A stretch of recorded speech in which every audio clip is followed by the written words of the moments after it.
Welcome to the $3 Podcast. Tell me, who is Jameson Buckley? I'm Jameson Buckley. I grew up in Abington, Massachusetts with my brother Aiden, my father Eric, my mom Rachel. Abington was a very small town. It was just a drive-through town on Route 18. So you had to kind of make your own fun a lot. As a kid, I was always doing something with my friends, from running in the woods and exploring it to playing board games for hours inside, and then going on the Xbox or stealing my brother's computer when he wasn't home and trying to be on that as long as possible. When I was that age, when I was that kid, I always was that super naive little boy that looked up at his older brother, chased his friends, tried to be one of the guys. I don't think he wanted me to be one of the guys most of the time, but I was there. And that led to me following him through a lot of his passions and stuff. And when he started getting more into computers and the delving into the software and the building and stuff, I was always very interested. For the longest time, I thought it was above my head. It was something only guys like Aiden could do, and I never was really like that. And until I took the leap, and I wound up loving that stuff, and I'm on my computer every day now, from playing games to editing photos to doing something on some spreadsheet or AI software. It's all very interesting and very, very fun and more accessible than it seems to be. Why did the fashion industry interest you? It's hard to put my finger on what pushed me originally to fashion. Again, I want to credit it to Aiden. He started wearing this brand Obey, made by a guy named Shepard Fairey, who was an iconic graffiti and street artist back in the day, and I fell in love with it. It started from that little brother copying your older brother, doing everything he does, wanting to be like him, but it grew into really a passion for it, seeing where the art came from and the artists and where they came from. And then I started learning about the business side of it and how that was super interesting to me. And it started with starting a clothing company with my best friend and making one design for t-shirts and a website and never selling any. But that passion, and learning more about it, it grew into me going to school for fashion marketing. And because I've always been very interested in marketing, because it's, it's kind of like fashion, and you're using what people see to make them feel a certain way, and it's very interesting, the colors and everything. And so, I was in school for fashion marketing. Tell us about the conversation you and your dad had when you decided to work with him on LeadSpot. That was a fun conversation. That was a really good conversation. I hope I never forget that conversation. He was explaining what he was doing. He was working for a lead generation company. He was a salesman there. He's always been a salesman, the best salesman. And I remember him explaining how they would buy these leads and generate them for their customers and then sell them for a good markup. I don't want to say anything, but too much on that. But the numbers, they just made sense. And, he was, like I said, always been a salesman. And my brother, like you said, like I've been saying, he's a tech wizard. He's just so good with that stuff. And so I was at the time in school for marketing, and it all just kind of, the puzzle pieces fit together. And I was able to do what I was interested in for my family, and I was happy to do that. And seeing the writing on the wall with lead generation and seeing how it can make you some money, I was very excited for the opportunity. In your own words, what is lead generation? Lead generation to me is finding the right customer for the buyer. And the buyer for us, is all sorts of B2B companies, which, like Aiden was saying, is business to business. And so we'll sell HR solutions, payroll stuff, all sorts of stuff. And as long as it's another company buying it, and we find that company every time for them. That's really as simple as it is, What's it like working with an older demographic?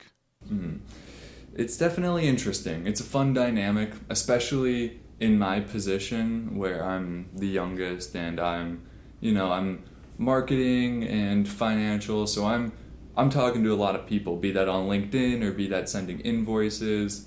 It's interesting. At first, it was intimidating, absolutely, being a 20-year-old kid talking to high up executives and marketers and HR people that seem like they have so much more to offer than you. But as you do it and as you look beyond that curtain, you realize they're the same as you. Like, yeah, I'm maybe 20 years younger than some of these people, but doesn't matter. They treat me like everybody else. They don't even care. Like, they don't think about it as long as they get what they want. So I might as well try to get what I want, and that's kind of how I think about it. It's not really on my mind that often anymore. Back in the day, back when we were first starting, every conversation was a hill I had to climb and a challenge, but it just is what it is.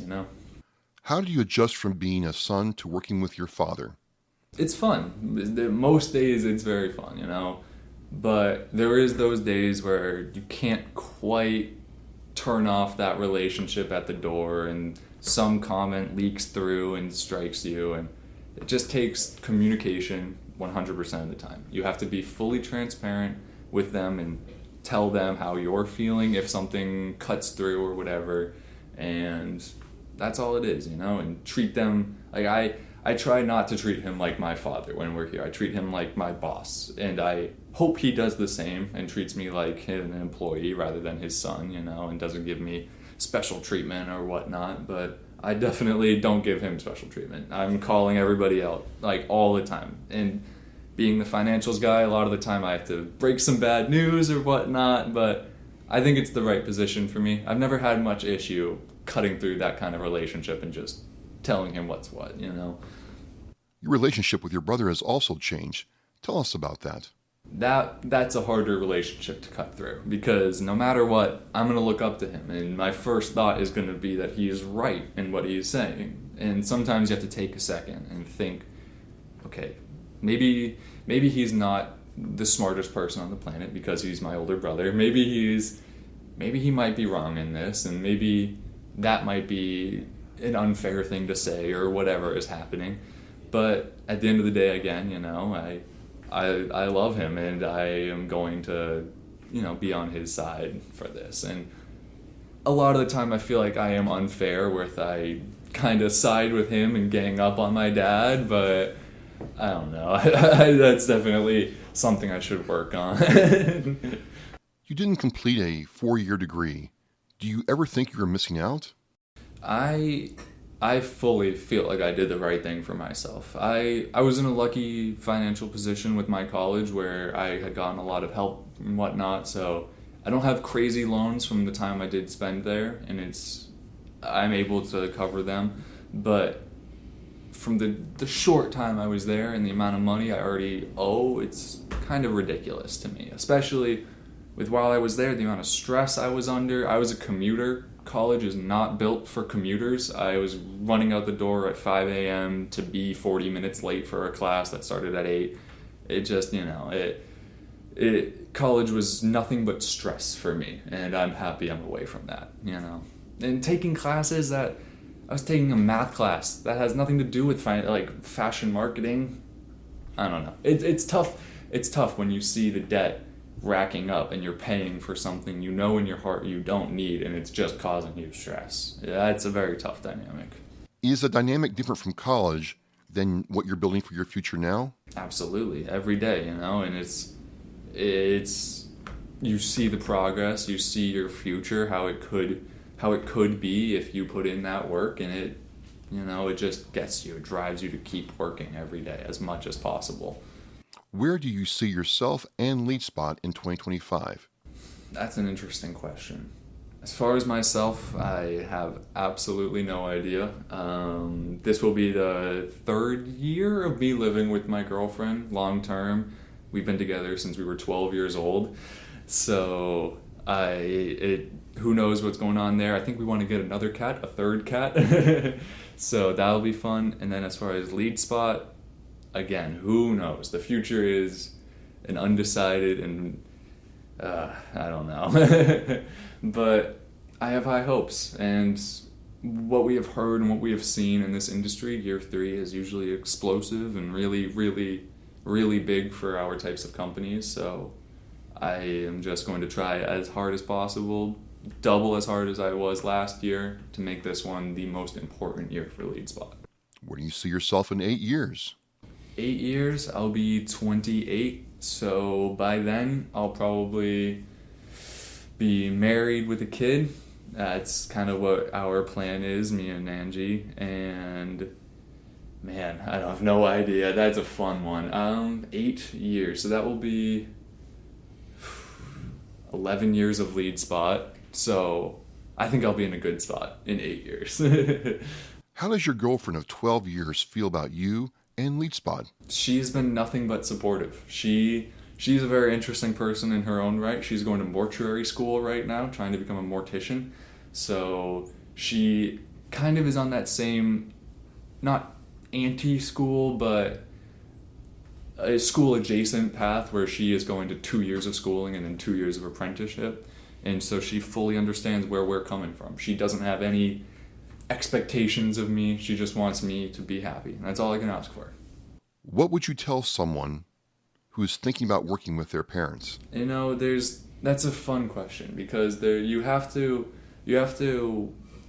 like I was saying earlier, cut through that relationship and weigh out that business. Do the numbers make sense for you to pivot your life? Because, not going to school and whatnot and taking on this business, it's a big pivot.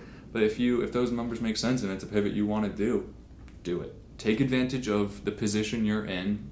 Like, as a younger person, take advantage of that. It's very unique and it's very powerful in the business world.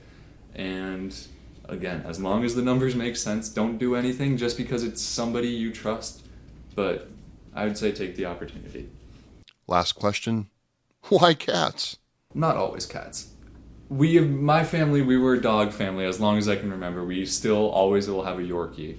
But one day my dad came home with a cat, a little tabby cat he found in his tire well one winter, and I fell in love. His name was Rooney, and sadly that cat got lost because he was a wild cat. That was an outdoor cat. He would come home with cuts and fights, and we would see him fighting in the neighbor's yard. But my girlfriend, she's always had cats. They've always been a cat family. So whenever I'd go to visit, I would meet them, and over the time, I just fell in love. They're so much less work, so much cheaper than dogs, and they just, I love those guys. We have 2 right now, Sylvester and Delilah. I love them so much. How can people connect with LeadSpot? That's an easy question. So if we don't reach out to you first with our email campaigns, you can hit us up on LinkedIn, Reddit, YouTube, Twitter, or whatever it is. So many opportunities. But I think we'll hit you first.